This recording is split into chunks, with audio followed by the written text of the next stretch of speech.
नमस्कार दोस्तों, आप सभी का स्वागत है हमारे चैनल पर। आशा करती हूँ कि आप सब ठीक और स्वस्थ होंगे।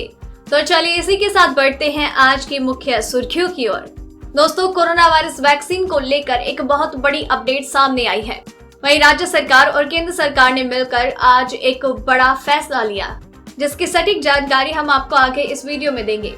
बस उसके लिए आपको इस वीडियो के साथ अंत तक बने रहना है। तो चलिए दोस्तों, आपको ले चलते हैं आज की मुख्य सुर्खियों की ओर, जहां आपको सबसे पहले बताएंगे देश में कोरोना का क्या है हाल।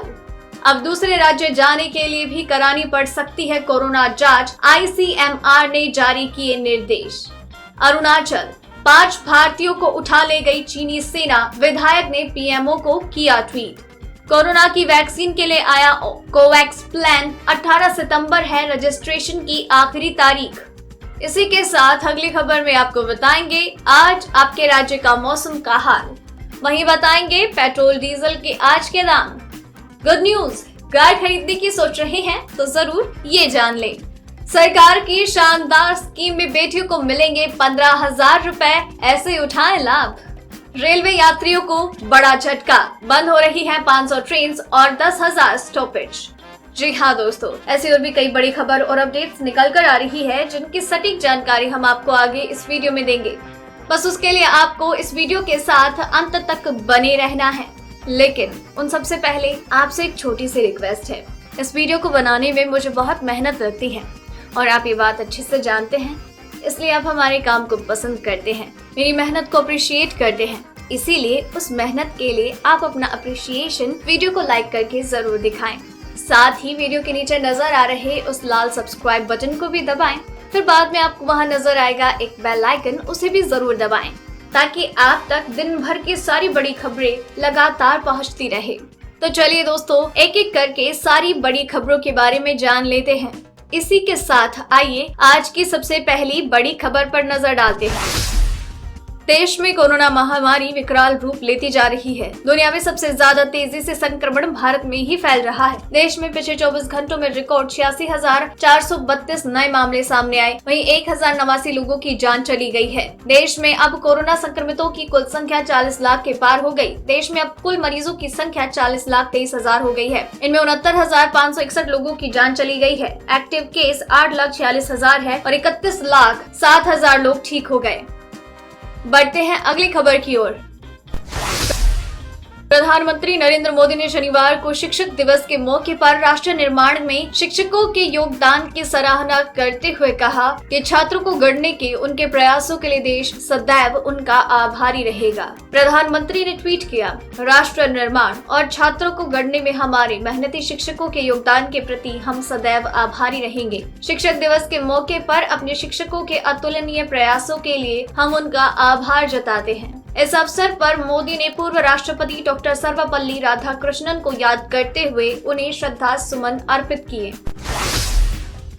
कोरोना संक्रमण को नियंत्रित करने के लिए स्वास्थ्य मंत्रालय ने मातहत काम करने वाले भारतीय आयुर्विज्ञान अनुसंधान परिषद ICMR ने टेस्टिंग रणनीति में बदलाव किया। अब तक देश में डॉक्टर्स और डिस्ट्रिक्ट एडमिनिस्ट्रेशन की सलाह पर ही लोगों की जांच हो रही थी, लेकिन अब कोई भी जांच करा सकता है। शुक्रवार को जारी की गई एडवाइजरी में ICMR ने स्पष्ट किया कि अगर कोई चाहता है तो वो अपने यहाँ आने वाले दूसरे राज्य के निवासियों से कोविड नेगेटिव की रिपोर्ट मांग सकता है। माना जा रहा है कि ICMR द्वारा ये सलाह इसलिए दी गई है ताकि रेलवे और हवाई यात्रियों द्वारा सारी सेवाओं में कोई अड़चन न आए और वो बदस्तूर जारी रहे। ऐसे में एक राज्य से दूसरे राज्य में जाने वाले लोगों को कोरोना की जांच करवानी पड़ सकती है। बड़ी खबर, भारत और चीन की सेना के बीच तनाव बना हुआ है। इस बीच अरुणाचल प्रदेश से 5 लोगों को चीन की सेना के जरिए अगवा किए जाने का मामला सामने आया। अरुणाचल प्रदेश से कांग्रेस विधायक निगोंग एरिंग ने दावा करते हुए कहा कि चीन की सेना ने बॉर्डर से 5 भारतीयों का अपहरण कर लिया है। अरुणाचल प्रदेश से कांग्रेस विधायक निगोंग एरिंग ने दावा किया कि अरुणाचल प्रदेश के ऊपरी सुबनसिरी जिले के 5 लोगों का कथित तौर पर चीन की पीपुल्स लिबरेशन आर्मी के जरिए अपहरण किया गया। कुछ महीने पहले भी इस तरह की घटना हुई। चीन की सेना को जवाब देना चाहिए। बढ़ते हैं अब अगली खबर की ओर। अमेरिकी राष्ट्रपति डोनाल्ड ट्रंप ने भारत के पीएम की तारीफ की और उन्हें अपना मित्र बताते हुए कहा कि वो काफी अच्छा काम कर रहे हैं। राष्ट्रपति ट्रंप ने ये बात चीन के संदर्भ में कही। ट्रंप ने कहा, मौजूदा वक्त में चीन ऐसा देश है जिसकी चर्चा रूस से ज्यादा होनी चाहिए, क्योंकि चीन जो काम कर रहा है वो काफी बदतर है। वहीं अमेरिकी राष्ट्रपति ने कहा, हमें भारत और पीएम मोदी की ओर से बहुत समर्थन मिला है। मेरा विचार है कि भारतीय लोग मुझे वोट देंगे। मैंने कोरोना महामारी से पहले भी कहा था कि वहाँ के लोग बहुत भरोसेमंद हैं। आप लोगों यानी कि भारतीयों को एक महान नेता मिला है जो महान इंसान भी है। राष्ट्रपति ट्रंप ने आशा जताई कि भारतीय लोग उन्हें बड़ी तादाद में वोट देंगे। रुक करते हैं अब अगली खबर का। दुनिया की हर सरकार चाहती है कि उसके देश के नागरिकों तक कोरोना वायरस की वैक्सीन जल्द ही पहुंच जाए, ताकि संक्रमण कंट्रोल हो और लोगों की जो मौत हो रही है उसका खतरा भी जल्द से जल्द कम हो। इसी कड़ी में WHO की अगुवाई में बने एक प्लान के तहत 76 अमीर देशों ने दस्तखत किए हैं। इस प्लान के तहत कोरोना की वैक्सीन खरीदना और उसके डिस्ट्रीब्यूशन किए जाएंगे ताकि सभी को ये टीका लग सके। इस प्लान को नाम दिया गया है कोवैक्स। WHO सभी देशों के लिए कोवैक्स को अमूल्य बीमा पॉलिसी बताया है। उन्होंने कहा कि जब सुरक्षित और प्रभावी कोविड-19 वैक्सीन आएगी तो सब तक इसकी पहुंच होगी। देशों के द्वारा इस योजना में शामिल होने की आखिरी तारीख 18 सितंबर है। कोवैक्स के तहत साल 2021 के आखिर तक बन चुके वैक्सीन की 2 खरब खुराक का खरीद और वितरण हो। दोस्तों, वीडियो में अभी और भी कई महत्वपूर्ण खबरें बची हुई हैं, इसलिए वीडियो के साथ बने रहिए अंत तक। तो चलिए बढ़ते हैं अगली खबर की ओर। सरकारी तेल कंपनियों ने आज पेट्रोल की कीमत में कोई बदलाव नहीं किया, लेकिन डीजल सस्ता हो गया। इससे तेल ग्राहकों को आज बड़ी राहत महसूस हो रही है। दिल्ली में आज 5 सितंबर को पेट्रोल के दाम स्थिर हैं। डीजल के दाम में 13 पैसे की कटौती हुई। पेट्रोल 82.08 और डीजल 73.27 रुपए प्रति लीटर। मुंबई में पेट्रोल 88.73, डीजल 13 पैसे घटकर 98.81 रुपए। कोलकाता में पेट्रोल 83.57 और डीजल 76.77 रुपए। चेन्नई में पेट्रोल 85.04 और डीजल 78.58 रुपए प्रति लीटर है। बढ़ते हैं अगली खबर की ओर। मौसम विभाग के अनुसार जम्मू कश्मीर, हिमाचल प्रदेश, उत्तराखंड, पूर्वी राजस्थान, पूर्वी मध्य प्रदेश, दक्षिणी छत्तीसगढ़, मध्य महाराष्ट्र, उत्तरी तेलंगाना, कर्नाटक, केरल और तमिलनाडु के कुछ स्थानों पर मध्यम से भारी बारिश होने की संभावना है। उप हिमालय, पश्चिम बंगाल, सिक्किम, पूर्वोत्तर राज्यों में असम, अरुणाचल प्रदेश, मेघालय और नागालैंड में भी कुछ स्थानों पर अच्छी वर्षा हो सकती है। हरियाणा, दिल्ली, उत्तर प्रदेश, बिहार, झारखंड, पश्चिम बंगाल, विदर्भ और मराठवाड़ा में भी कहीं कहीं हल्की बारिश के साथ मध्यम बारिश हो सकती है। मौसम विभाग ने दिल्ली में शनिवार को बादल छाए रहने के साथ ही हल्की बारिश का अनुमान जताया। बढ़ते हैं अगली खबर की ओर।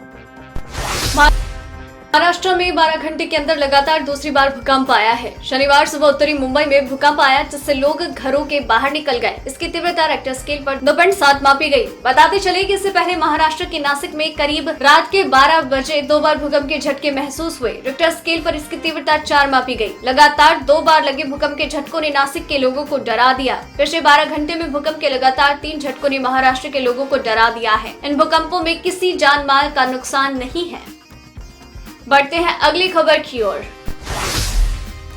खुशखबरी, ऑटो इंडस्ट्री को बड़ी राहत मिलने वाली है। शुक्रवार 4 सितंबर को केंद्रीय मंत्री प्रकाश जावड़ेकर ने ऑटो इंडस्ट्री के लिए अच्छे संकेत दिए हैं। भारी उद्योग मंत्री प्रकाश जावड़ेकर ने कहा कि सरकार सभी तरह के वाहनों पर जीएसटी रेट में कटौती करने की ऑटोमोबाइल इंडस्ट्री की मांग पर विचार कर रही है और इसके बारे में बहुत जल्द ही घोषणा होगी। उन्होंने जीएसटी को लेकर कहा, हम जीएसटी घटाने के बारे में फिलहाल सहमत नहीं हो सकते, लेकिन इसका मतलब अंतिम भी नहीं है। जावड़ेकर ने ये बातें ऑटो इंडस्ट्री के संगठन सियाम के एक कार्यक्रम में कही।